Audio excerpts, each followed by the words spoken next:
NRC, CAA, ये बला क्या है? ये है कि तुम, मैं, ये साबित करना है कि हम यहाँ के क्या हैं, सिटीजन हैं। ये एक बात जुमा के खुतबे के मौके पर मस्जिद के मेहराब के सामने बैठकर, मेरा नाम खालिद बेग नदवी है, याद रख लेना, टाइम याद रख लेना, ये दिन याद रख लेना, मेरी बात मान लोगे, आज सुकून की ज़िंदगी गुजारोगे। खुदा ना खास्ता सब मुसलमानों को बता के जा रहा हूँ, मेरी बात नहीं मानोगे, एक मरतबा मेरे चेहरे को भी देख लेना, वक्त देख लेना, टाइम देख लेना, खून के आंसू रोओगे और उस दिन मुझे ये बहुत याद करोगे।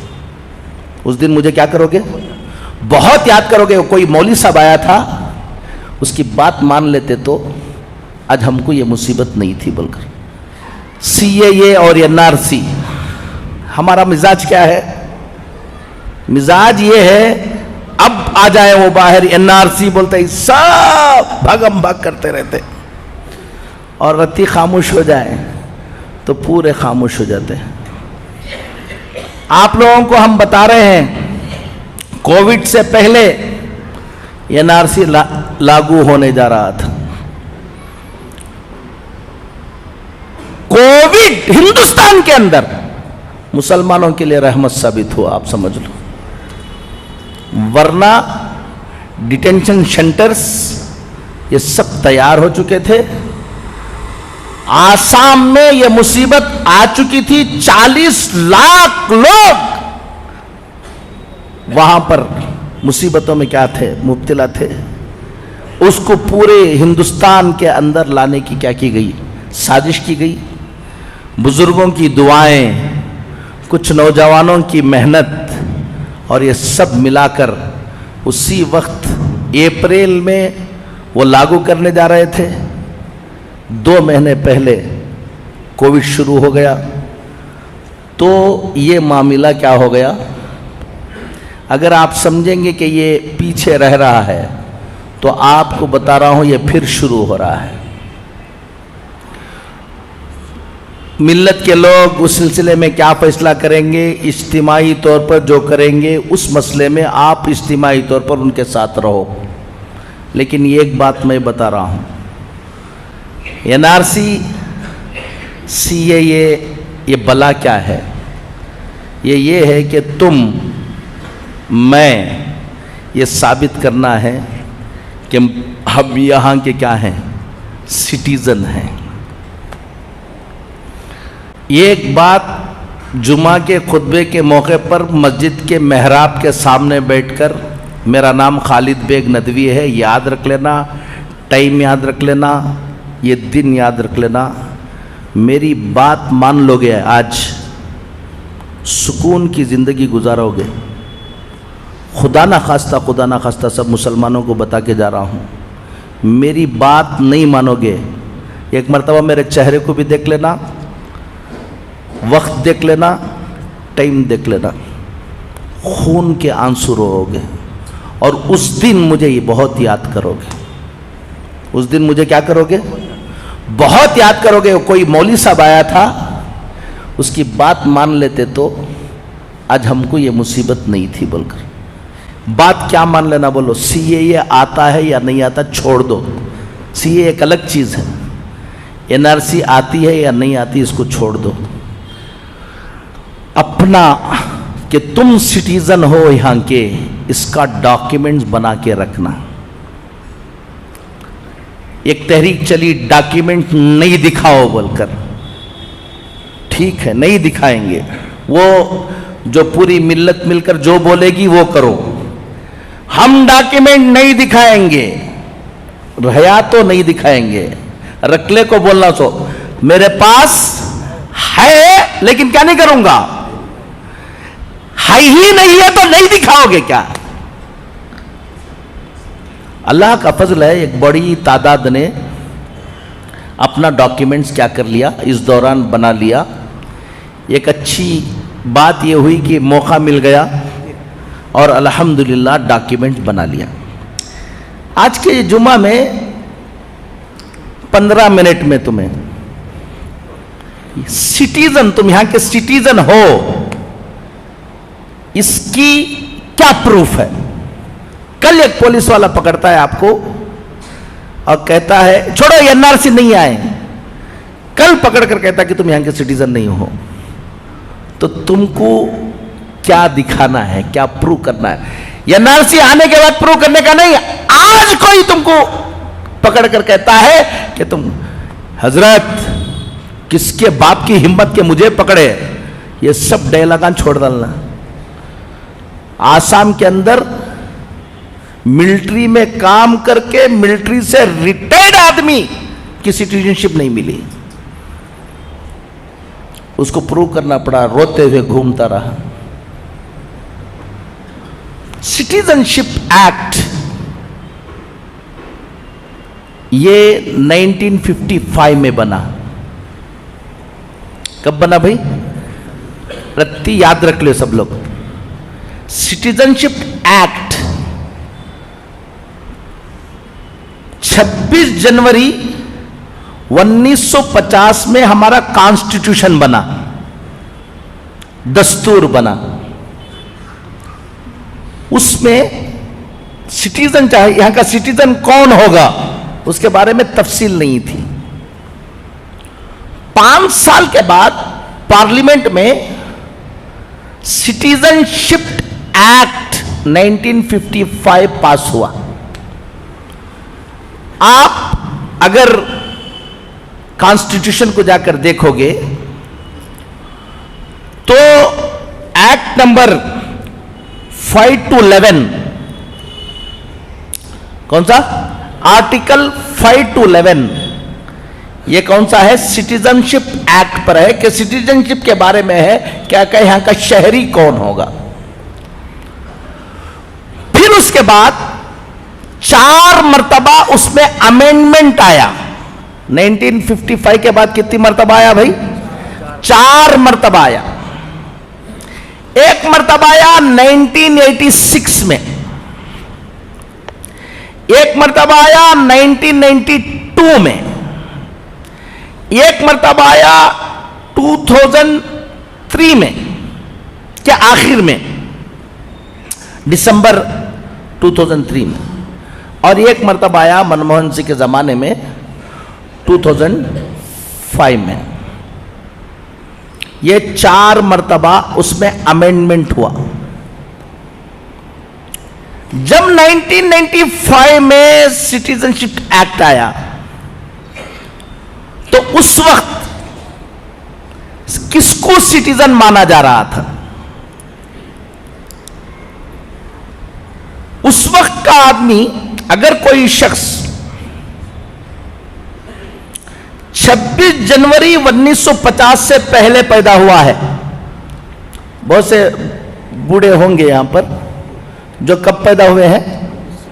26 जनवरी 1950 से पहले। कितने साल हो गए मौलाना? एक 50 और 70-5 है ना, 90 साल के भी हैं, सब हैं माशाल्लाह, अल्लाह उनको ये करे।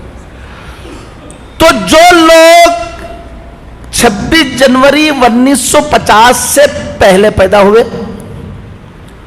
उनको सिर्फ ये प्रूफ देना है कि 26 जनवरी 1950 की रात के 12 बजे के बाद हम कहां थे?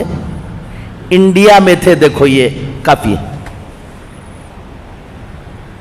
देखो मैं उस वक्त ये कार्ड बना हुआ था, ये हुआ था, बर्थ सर्टिफिकेट मिल गई, या कौन सी की नौकरी का, गवर्नमेंट नौकरी का, ये काफी। जो शख्स 26 जनवरी 1950 और 1 जुलाई 1987 के दरमियान पैदा हुआ है, 26 जनवरी 1950 और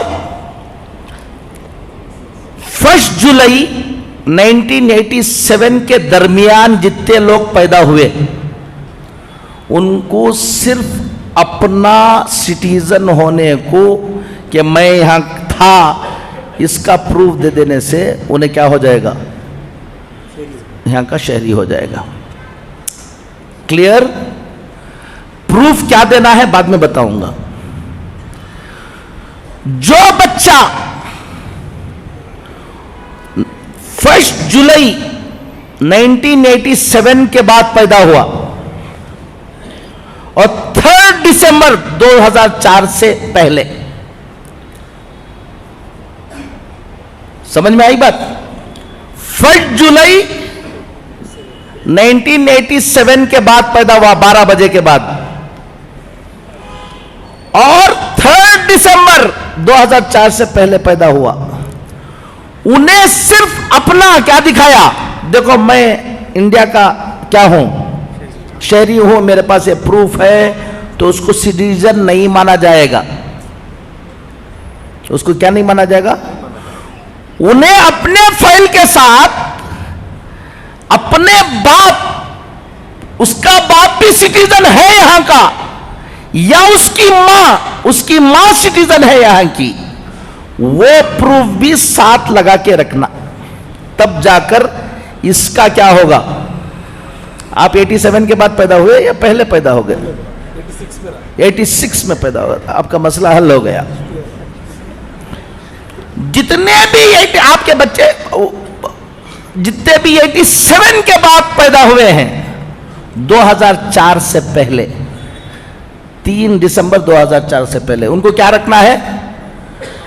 सिर्फ उन्हें अपना डॉक्यूमेंट रख लेने से क्या नहीं होने वाला, उसकी बर्थ सर्टिफिकेट रख लेने से क्या नहीं होगा, उसकी बर्थ सर्टिफिकेट उसकी शहरियत का प्रूफ रखने के साथ या तो अपने बाप या तो अपनी मां का प्रूफ भी उसके साथ कि वो भी इंडियन सिटीजन है लगाओ को रखोगे तो तुम्हारा सिटीजनशिप क्या होगा, ये होगा। नेक्स्ट, जो बच्चा 3 दिसंबर 2004 के बाद पैदा हुआ और अब तक, 4 के बाद कौन है, हाथ उठा कोई हो तो दो, ये सब बच्चे ये सिर्फ अपना रख लेंगे तो क्या नहीं होने वाला है, ये सिटीजन नहीं है। इनको अपना प्रूफ भी रखना है कि मैं यहीं पैदा हुआ, बाप का भी प्रूफ रखना है और मां का भी प्रूफ रखना है, दोनों का रखना है, जब इनकी फाइल पूरी होगी। क्लियर? इसको बोलते हैं सिटीजनशिप बाय बर्थ। एक है सिटीजनशिप बाय डिसेंट। उसका कानून क्या है कि जो बच्चा 26 जनवरी 1950 के बाद पैदा हुआ, यहां का सिटीजन था,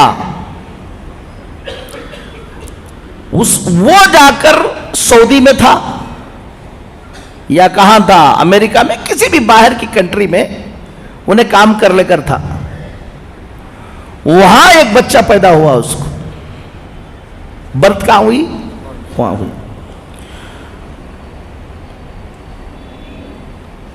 अगर फादर उसका सिटीजन है तो ऑटोमेटिकली उन्हें भी क्या है, सिटीजन है। 10 दिसंबर 1992 से पहले के बच्चे, 10 दिसंबर 1992 के बाद कोई बच्चा इंडियन सिटीजन का बाहर पैदा हुआ तो वो सिटीजन मान लिया जाएगा कि फादर या मदर उसके क्या हो। 3 दिसंबर 2004 के बाद जितने बच्चे पैदा हुए उनको उसी वक्त सिटीजन माना जाएगा।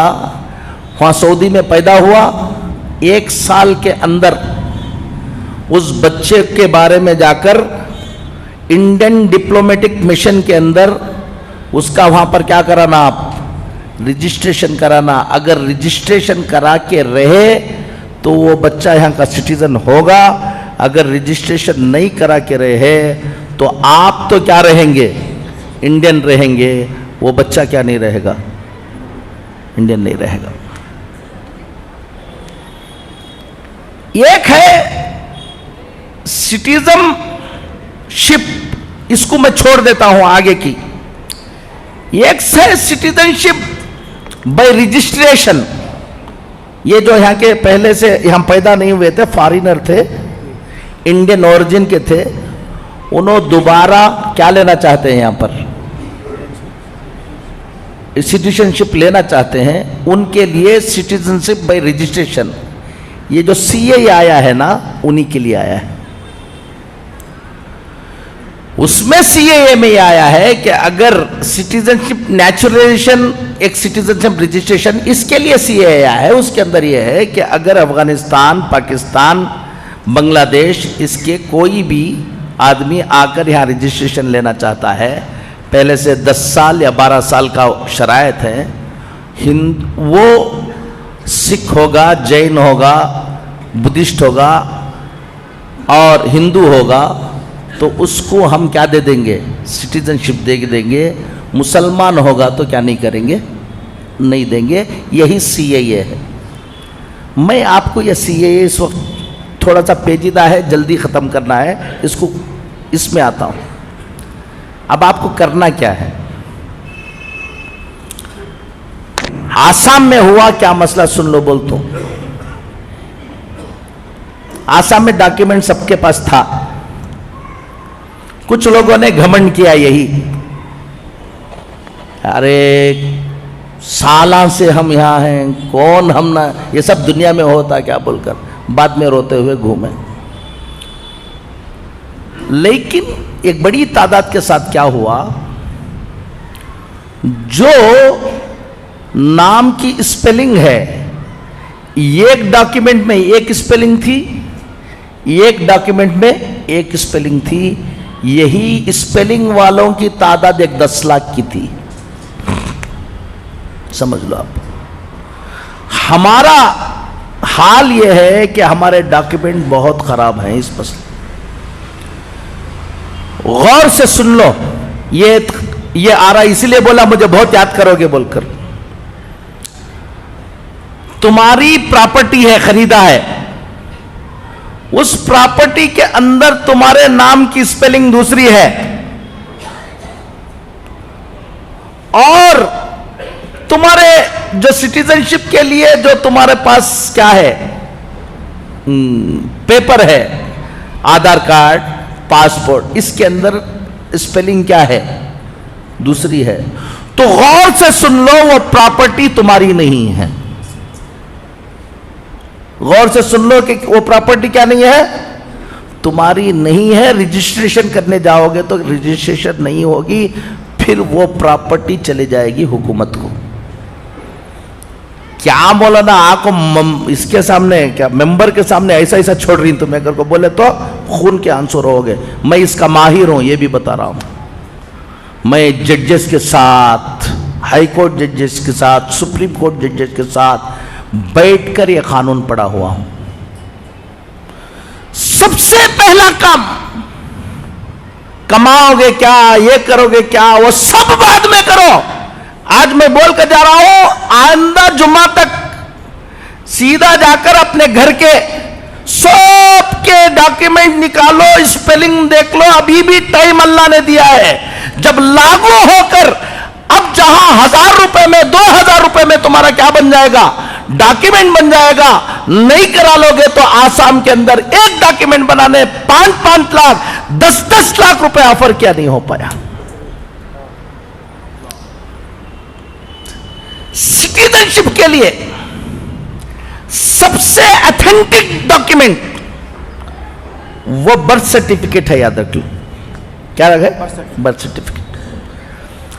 अब मेरा बर्थ सर्टिफिकेट नहीं था, मेरा खुद अपना, सबको बोल रहा हूं मैं, मेरा बर्थ सर्टिफिकेट नहीं था। मेरे पास पासपोर्ट, आधार कार्ड, इलेक्शन आईडी कार्ड सारा है, लेकिन क्या नहीं था, बर्थ सर्टिफिकेट नहीं था तो भी सिटीजनशिप के लिए डॉक्यूमेंट क्या हो जाएगा, दूसरा भी हो जाएगा। लेकिन सबसे ऑथेंटिक डॉक्यूमेंट कौन सा है? बर्थ सर्टिफिकेट है। मेरा नहीं बना था। मैंने हजारों लोगों को बताया कि बर्थ सर्टिफिकेट आज 90 साल के बूढ़े का भी क्या हो जाएगा, बन जाएगा। बहुत आसान काम है। मैंने एक लायर को पकड़ा और उसको काम दिया और वो जाकर कोर्ट में केस डालेगा, अपील करेगा कि मेरा क्या नहीं है, बर्थ सर्टिफिकेट नहीं है। उसके लिए म्यूनसिपालिटी में जहां पर रजिस्ट्रेशन होता है वहां से एक एक्नॉलेजमेंट लेना है कि तुम्हारा नाम यहाँ क्या नहीं है बोलकर। उसके बाद वहां पर जाना है, एक इंक्वायरी आती है। इंक्वायरी आने के बाद जज के पास जाना होता है। ये 3 से 4 महीने आपको भागना नहीं है, वो लायर कर लेगा। आखिर में एक विटनेस होगा, 2 विटनेस को लेंगे, आपका बर्थ सर्टिफिकेट, मेरा बर्थ सर्टिफिकेट अभी बन गया अल्हम्दुलिल्लाह। मैंने अपने बर्थ सर्टिफिकेट को सामने रखकर सारे के सारे पेपर्स एक स्पेलिंग के बनाए। मैंने मेरा पेपर अब इनके लिए, इनके अम्मी के डॉक्यूमेंट्स में जो एक स्पेलिंग है, इनके पेपर में यही स्पेलिंग रहना।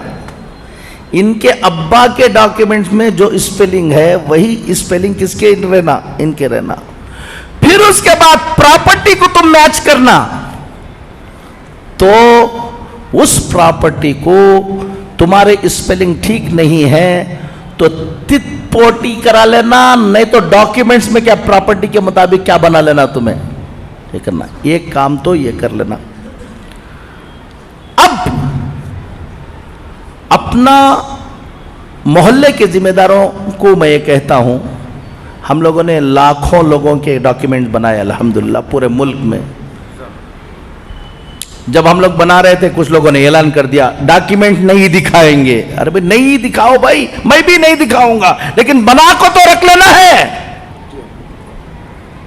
तो डॉक्यूमेंट्स बनाओ। डॉक्यूमेंट बनाने की मस्जिदों के अंदर एक निज़ाम बनाओ। 200-300 घर रहते हैं, हर घर वालों को सबको मालूम नहीं होता, उसको समझा के बोलो। सबसे ज्यादा परेशानी कहाँ आती है? तलाक हो गई है, किसमें? मियाँ बीवी में। बच्चे हैं, बच्चे माँ के पास हैं, वो बाप को गुस्सा है, उन्हें अपने डॉक्यूमेंट्स देने के लिए क्या नहीं है, तैयार नहीं है। हमें ही बर्बाद कर देना चाहते हैं, हमारी नस्ल को गुस्सा आ गया है तो सब कुछ किसी भी तरह से बर्बाद कर देना चाहते हैं। मियाँ बीवी का बर्थ सर्टिफिकेट, ये क्या उसका नाम, मैरिज सर्टिफिकेट पक्का कबूल किया कर को उठको जाको खाने खा ले हंगामा करते ना, उससे पहले क्या कर लेना, मैरिज सर्टिफिकेट बनाना, ऑथेंटिक मैरिज सर्टिफिकेट। तभी तुम्हारे बच्चे के लिए ये तय होगा कि उन्हें बाप है, उन्हें क्या है, मां है। टाइम हो गया है, फिर कभी इंशाल्लाह। सिर्फ इतनी बात समझ लो, अपने बच्चों की अकीदे की क्या करो, हिफाजत करो। नंबर 1, हालात जो जो आएंगे कोई घबराने की क्या नहीं है, मेहनत कर लो, अल्लाह ताला की मदद भी रहेगी इंशाअल्लाह। और जो दुश्मनाने दीन ये सोच रहेंगे हम ये कर देंगे, हम वो कर देंगे, सब उनके हाथ में होता तो और क्या था। अल्लाह ताला की भी मदद हमारे साथ क्या रहेगी, शामिल हाल है इसलिए जी रहे हो, और शामिल हाल रहेगी इंशाअल्लाह। लेकिन जो असबाब को हमें इख्तियार करना है वो असबाब को इख्तियार करो। अपने बच्चों के ईमान की हिफाजत करो, तालीम की तरफ फिक्र करो। और सबसे बड़ी बात है कि हमारे लिए हम सब नुकसान उठा लेंगे, लेकिन अपना बच्चे के ईमान के साथ नहीं खेलेंगे हम इंशाअल्लाह। सबसे बड़ी फिक्र यह है कि मेरा बच्चा क्या रहे, ईमान वाला रहे। और फिर हम एक मुल्क में रहते हैं, हमको कानून के मुताबिक रहना है, हमको कोई उंगली उठाने की क्या नहीं रहना, किसी को हिम्मत नहीं रहना। अपने गाड़ियों की, अपने प्रॉपर्टी की, अपनी सब कानूनी अंदाज से उसको मजबूत रखो। अल्लाह ताला दुश्मनों के जो इरादे हैं उसको क्या करेंगे, नाकाम करेंगे। अल्लाह कहने से ज़्यादा सुनने से अमल की तौफीक नसीब फरमाए। व आखिर दावाना अनिल हम्दुलिल्लाहि रब्बिल आलमीन।